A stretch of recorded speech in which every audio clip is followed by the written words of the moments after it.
మా ఆయన చేసే పనికి మా నాన్న మా అమ్మ మీదైతే అరుస్తూ ఉంటారు. So, welcome back to another mini vlog.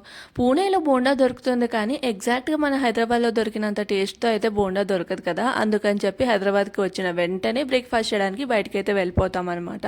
ఇంకా అది చూసి మా నాన్న "నువ్వు నేర్చుకోవచ్చు కదా! అల్లుడు అలా బయటికెళ్ళి తినడం ఏమన్నా మర్యాదగా ఉంటుందా?" అని చెప్పేసి సరదాగా మా అమ్మ మీదైతే అరుస్తూ ఉంటారు. కానీ ప్రతిసారి ప్రతిసారి బోండా మాత్రం బజ్జీల్లాగా వస్తాయి కానీ, బయట మన హైదరాబాద్‌లో దొరికే బోండా టేస్ట్ అయితే అస్సలు రాదు. కానీ అమ్మ మాత్రం ట్రై చేస్తూనే ఉంటుంది. ఫస్ట్ టైము బోండా టేస్ట్ అయితే సూపర్‌గా వచ్చింది. మంచిగా బ్రేక్‌ఫాస్ట్ తినేసి రత్నదీప్‌కి అయితే వెళ్ళాము. రత్నదీప్‌కి ఎందుకు వెళ్ళాము అంటే, ఇంక మేము ఊరు వెళ్ళే టైం అయితే వచ్చేసింది. సో, అందుకని చెప్పేసి సాంబార్ పొడి, రసం పొడి, పులిహోర పొడి ఇవి తీసుకుందామని అయితే వెళ్ళాము.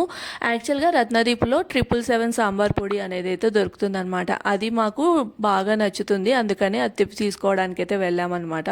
సో, ఇంకా ఫైనల్‌గా డిన్నర్‌లోకి అయితే ఇట్లా పరాటా, బగారా రైస్, మటన్